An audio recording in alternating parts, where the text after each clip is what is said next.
On the dot. Wrong pipe. It is Saturday morning. I'm first warning meteorologist Eric Burris. This is Coffee Talk. It is beautiful, beautiful outside, but you don't have to take my word for it. Let's look outside on our Tower Cam network. There's Launch Complex 39A and the Falcon 9 that is set to launch 4 crew members on the Axiom 2 mission tomorrow. It's going to be a great, great launch. Hopefully we'll keep the weather looking lovely. Let's head, just up the shoreline, see what's doing over in Cocoa. Looking pretty nice. Kind of mix of clouds and sunshine, we'll say. Melbourne, rise and shine. Looking pretty good. Over to Volusia County we go. New Smyrna Beach. Hey, the wave action picking up a little bit. And I'm even noticing that there's some people there. I see y'all. You can tell it's a Saturday. There are already people gathering over at the beaches, right? All right, let's head inland and see what's doing. Downtown Orlando. Oh, it is so pretty. Let's take a look at our other downtown camera. Looking good. Disney Springs looking good. This is our West 2 studio tower cam. A little bit of haze. We're not really talking about any kind of major issues in terms of fog, just never made it down to the surface. So not a bad start to the day at all. All right, let's take a look at first warning live Doppler radar. Rain free this morning. Temperatures lower 70s in Ocala, upper 70s in Daytona Beach. We're in the mid 70s there in Orlando, and it's 80 degrees in Melbourne. Let's look ahead to the day, shall we? Lunchtime, starting to see a few showers popcorning up. About a 40% coverage of showers and thunder showers, 3 o'clock, continuing through 5 o'clock, and then kind of tapering off 7, 8, 9 o'clock this evening. And with that, I will say good morning to you all. Linda, good morning. Joanne, Pam, Janice, Chris, good morning, everybody. Felt like summer yesterday, Janice says. I feel like it's feeling like summer every day. I mean, really and truly, I just feel like we're in that pattern. At least that's the way it feels. Dew points are up, humidity is up, all of that fun stuff. We've definitely started that transition, right? It's okay.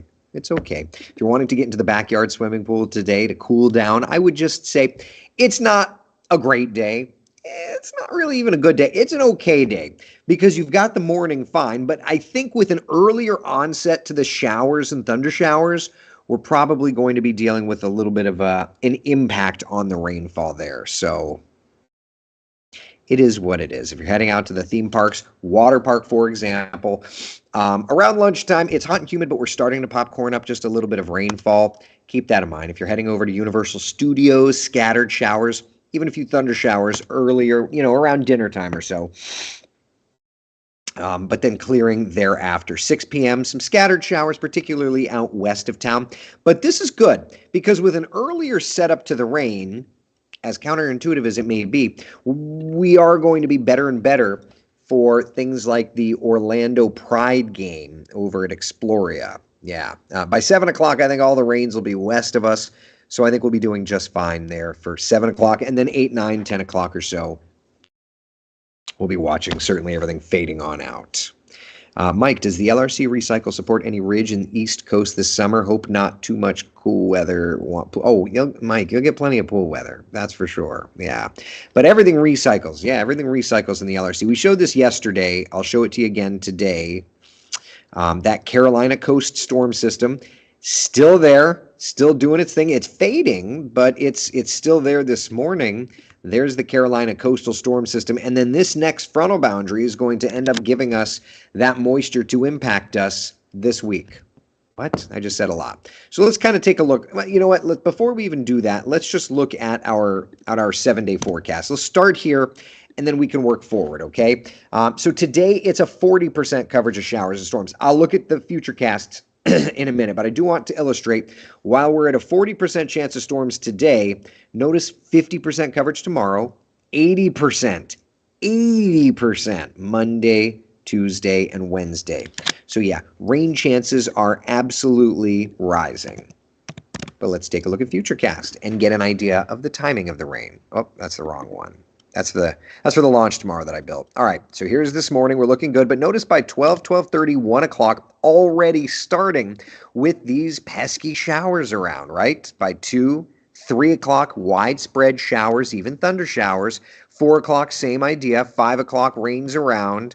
By 6, 6:30, 7 o'clock, showers and thunder showers, little by little fading. And then the rains by about 8, 9 o'clock turn to light showers and eventually fade. Let's look at tomorrow, though. Same idea. Nice, quiet start to our day, right? By about lunchtime or so, popcorning up some rain. Different spots tomorrow, and widespread rains through the afternoon with that sea breeze collision. Into Monday, as far out as the model will be able to take us, you'll notice widespread rains. Now, it's going to be a lot, and it's going to be particularly heavy. But none of these days are we looking at straight up washout conditions, right? Even on the wettest days here on our 7-day forecast. Are you practicing? You can talk. You can talk. Okay. I worked at WPBF. That's an open studio newsroom. It's loud. Practice. Okay. Practice. Got to get the young man to practice. What was I saying? Oh, even on these wetter days, though, Monday, Tuesday, Wednesday, that rain coverage sits at 80%, but that's afternoon. It's not like it's going to be a complete washout, okay? So plan accordingly. Just plan accordingly. You'll be good to go. But it's definitely looking like a pretty wet weather pattern, okay? Now, let's just talk about this extended forecast pattern a little bit, all right? All right, so here we are with that next front kind of moving in, helping to amplify rain coverage just a little bit for our Sunday. But looking ahead to Monday, what ends up happening is there's like a little piece of low pressure that starts to form out here. And as it does, it's going to eventually work right across the peninsula, and it's going to keep us into a pretty good opportunity for rainfall. So rain coverage starts today at 40%, goes up to 50% on Sunday, and then Monday, Tuesday takes us to an 80% coverage. And I would add that entirety, we're going to be talking about very heavy opportunities for rain each and every day. Now, that area of low pressure, let's look at it one more time here. Okay, that area of low pressure, old front, fading front, but by Monday, you develop an area of low pressure in the Gulf. That area of low pressure is going to eventually move toward the peninsula. And I only mention this because looking at our long-range forecast that we issued months and months ago, there's a West Coast storm opportunity highlighted, and we're in that ballpark of dates. Right, May the 20th through about the 24th. Observing, we have had to make some subtle tweaks to the dates, as you know, we've discussed this, but we're getting into that pattern with those dates. So that area of low pressure probably forming Monday or so. So that'll be about the 22nd or so. So that's right on time, and then it will kind of cross the peninsula and work up toward the Carolinas. And the models are kind of going interesting on it, but this is that part of the pattern. The Carolina low that we were just discussing is a part of the Carolina low part of the pattern, right? We saw that form, 2 days ago now? So it's exactly where and when it was supposed to be. Then you've got this kind of Florida Gulf Coast storm part of the pattern these next couple of days, and then we look ahead to the East Coast, which is going to be the very, very end of May into early June. All right, so we'll be watching that closely. If the weather feels like a furnace, you must watch Eric. Is that a thing, Robin? Are you my marketing department now? All right. So that's kind of some of the elements on our long range forecast. Certainly, there's more to track. So let's do this. Let me dial up the raw GFS model. Stand by. Stand by, hit that, copy, left box. All right, looks like it's already set. Perfect. Okay, so raw GFS model. Let's look at it together. All right, so here we go. Oh, sugar, of course I didn't hit the button to control it. All right, hold on a second. I'm not awake, y'all. There we go, perfect. Now I'm awake. My apologies. Okay, I need to wake up some. All right, raw GFS model. What we're looking at here, mean sea level pressure normalized anomaly, okay? Orange is dry, stable atmosphere. The blue is lowered pressure, all right? So right off the bat, lowering pressures out over the Bahamas, the Turks and Caicos, with an old front over top of us, all right? Kind of Gulf low trying to do its thing. And then what you end up with is you've kind of got the lowered pressure over us, the lowered pressure out east of town. And I think that the model's just trying to struggle. And it's firing up a little area of low pressure there. That's going to be Friday, Saturday, Sunday, kind of lifting up to the north and crossing near Louisiana. Louisiana. Oh my God. North Carolina. Oh my gosh. Drink. So, it's this area here, across Florida that I'm watching for the potential of tropical activity. Now, this is absolutely not a knock on the National Hurricane Center at all. They are showing for their development chances, no development anticipated the next 7 days. But I would add to it that an area of interest to me, an area of interest is going to be kind of that extreme eastern Gulf of Mexico into the Atlantic waters off of our east coast. That's an area of interest to me next week. I showed this exact graphic on West 2 News at 11 Monday night. And it all fits into the pattern. So like we've got an extra kind of bit of confidence here. But I'm going to be watching this zone for an area of interest. And, just looking at the models, the northern Gulf of Mexico isn't warm enough for tropical activity, but, beyond that, off of our east coast, if it hits the Gulf Stream, it will be warm enough for tropical development. And then after that, just looking relatively quiet, that's fine. All right, now let's switch over to the European. Just see what the European's doing. Lowering pressure out east, firing up that little area of low pressure you see on the top, kind of top rightish area. There's the Nicole part of the pattern over Florida. Nothing notable, but, lowered pressure. And anytime you see that lowered pressure, frankly, one thing. It's going to be kind of cloudy, showery, and stormy around Central Florida. So, tropical development or not, we are in for quite the wet weather pattern. Yeah. All right. Elizabeth, do you think your new Tracking the Tropics will be good for kids to watch? My 6-year-old will be home for summer, and I would like to show it to him. I mean, I would say that it's not a bad idea, but we're definitely going to be getting into the weeds with it a little bit. We are working on something for kids, though. I'll tell you this. Nancy and I are working on something, so stay tuned. We'll get there. Yeah. Brian's asking, with all of the combined projected rainfall amounts this week, will it fully erase out all of the droughts statewide across Florida? I mean, when we talk about a drought, is it the year? Is it a 365 running? That kind of a thing. But when we look at, when we look at the drought monitor, okay, who needs the rain the most? It's the West Coast. Okay, so take a mental picture, that area of red, basically Sumter, the Nature Coast, Sumter County off to the west. So Citrus, Hernando, that area, okay? So take that mental picture and let's just look at the rain accumulation for the next week. And I'm just going to use the GFS, okay? Look at the rainfall accumulation. Who sees the majority of the rainfall? Not those areas.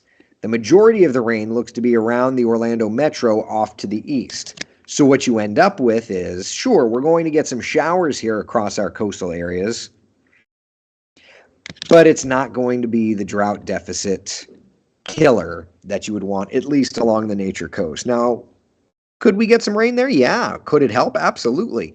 But for now, the model guidance, and remember, computer models are guidance, not gospel, but the model guidance definitely favors the interior off to the east for the opportunity for rainfall. Yeah. Terry says you forgot West Marion needs the rain in addition to. I mean, yes, Terry, I didn't forget. I was just kind of illustrating. I was just illustrating those are the driest areas. But one thing that you may or may not be aware of, did you know that Marion County in some spots got 7 inches of rain yesterday? Yeah, it's true. Take a look. For example, just northwest of Ocala, 7.17 inches of rain. The Paddock Mall, 4.5. Downtown Ocala at about 4.5. And the Marion EOC got 4 inches. So, yeah, the further west you go, the drier things are. Simple as that. Isn't that crazy? 7 inches of rain in northwest Ocala. Just out of curiosity, how much rain had fallen the entire year around Marion? Hold on. Historic precipitation. Okay. Let it go fetch. It's going to fetch numbers. I'm pulling it up on another computer. I'm just curious. Okay, yeah. So parts of Ocala had seen 5 inches of rain the entire year. At Taylor Field, they saw 5 inches of rain the entire year. Northwest Ocala got more rain yesterday than Taylor Field had gotten all the year. I mean, that's impressive. That's impressive. Oh, man. Terry says, I heard Ocala got clobbered. Clobbered, yes. 7 inches of rain in a day, and 4 inches of that was during a 1-hour period.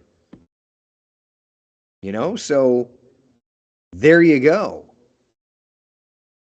We've got some decent rains in the forecast. Here's a look at both I showed you the GFS, but full transparency, let's look at the GFS and the European combined, just to give you an idea. If I'm honest, I just don't see how the Euro is correct here. The Euro is saying, some areas will get 2 to 3 inches. I mean, if we get 7 inches in one day, why wouldn't you get the opportunity for some more widespread rain? So on this, I'm definitely leaning more GFS in terms of the model output statistics. Definitely leaning more GFS. But either way, there you go. All right, for those of you asking about the long-range forecast into Memorial Day, looks, at least for now, like a fairly normal summer's pattern. We'll have to wait and see if something changes. But at least for now, that's kind of the look. Is a normal summer's pattern. We can certainly handle that. Yeah. Betty, good morning to you. How are ya? Extreme drought now in Nokomis, keeping me busy with the sprinklers. No rain in my area till next week sometime. I'm too close to the coast. Yeah, there's that. Hopefully we'll get you taken care of soon. Karen says no rain in Boca yesterday. Makes sense. Yep. Mike, LRC June calendar. Finally did calendar. Happy you have a chance. I'm going to get there. Colleen Osteen got 0. Did my house get 0? I didn't see it. If it happened, it would have happened. Perhaps I was already asleep. Let me look.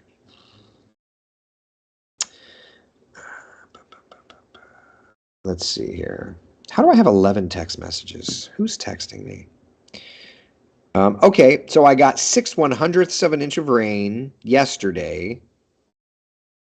Oh, it was raining at 12:45 a.m. Got it. So it was midnight. It was midnight through 1:30. Oh, very light. Oh, it was heavy rain. How about that? Didn't even wake me up. Yeah, I got 0.3 of an inch of rain in my house today. 6/100ths yesterday. That must have been right as it was crossing midnight. Yeah, as I say, I went to bed and there was no rain. I love that. John says early morning rain in Castleberry. Yeah, me too. Who knew? I was asleep. How funny. Okay. All right. Questions, comments, concerns, everybody? Could be 6/100ths of an inch of rain be the dew fall? I mean, no, because mine is a haptic sensor. Isra, good morning to you. Good morning. Thursday night had severe storms with lightning, Catherine says. Thunder and strong winds in downtown Kissimmee. Took the internet down briefly. We need more rain, but not severe storms. You know, the problem is I don't have control over that. That's the struggle. You still working over there? Yeah. Just checking. I don't hear things happening. Oh, man. All right. Any other questions, comments? Terry says, well, Dunellen is still out of the rain loop this weekend as well, I guess. Sorry. Thank you, Taylor Walters, for saying it. I'm not going to put on the pretty lady. She's working right now. Betty says the rain pattern sure is shifting. Soon it will begin near the northeast and travel southwest to me. Yeah, it's, that's the way it goes. Early summer versus late summer. It's always It's always changing. Always changing. Yeah. Always changing. Jan says none here, no galley. Yeah. Yeah. Well, and I'll tell you the rain cut. So if we look at the coverage for today,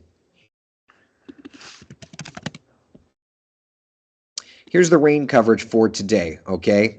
Metro off to the west. So again, in Eau Gallie, you're probably not going to be seeing much. What about tomorrow?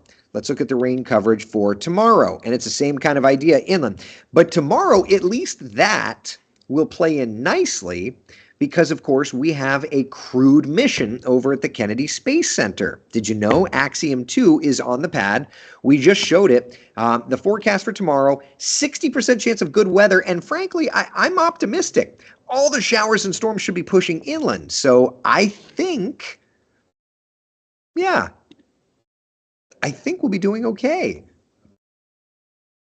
Let's hope for it. The only concern, of course, is going to be the ascent corridor, because the first stage of this booster is coming back to the Cape Canaveral Space Force Station. So that'll be fun. Gotta love that. Yeah. William, how about the weather for the horse race today? Is there a horse race today? Not in Florida. I don't know anything about it. Oh, is today Preakness? I feel like I got an email from the assistant news director. Okay. Looking ahead to this Saturday, May the 20th, we've got Preakness Stakes. Okay, yeah, so the Preakness Stakes. Yeah. Cool. Preakness Stakes are happening. Joanne says Sonic Boom tomorrow. That's correct. So because of this rocket launch and the first stage coming back to landing zone, we get Sonic Boom. So if that rocket launches in the 5:30 hour, 8 minutes after liftoff is when we're going to be getting those Sonic Booms. Remember that. Okay, people? Sound good? Sound good. Of course, I don't have the graphic here. Hold on. Maybe I can get this dialed in. I do this. I do this. I do an image. I'm going to try and get that, this.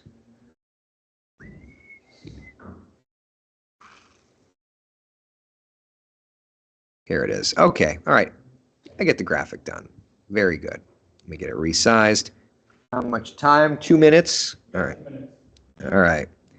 2 minutes. So just a heads up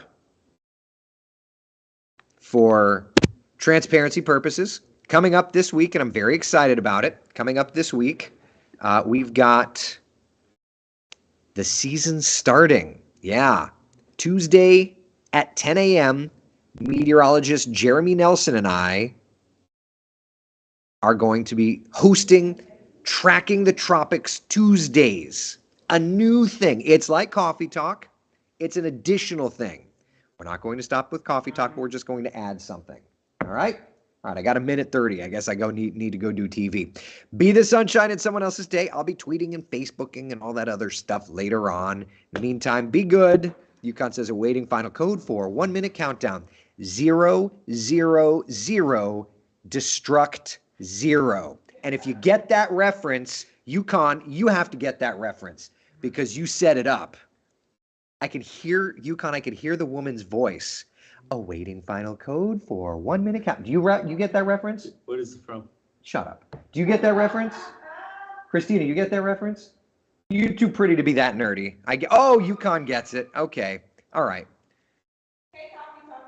She says, hey, Coffee Talk family. All right, there's 45 seconds. I actually do have to go do it. I could just hear Christopher Lloyd screaming, get out of there. Okay, I'm done. Bye, y'all. See you later.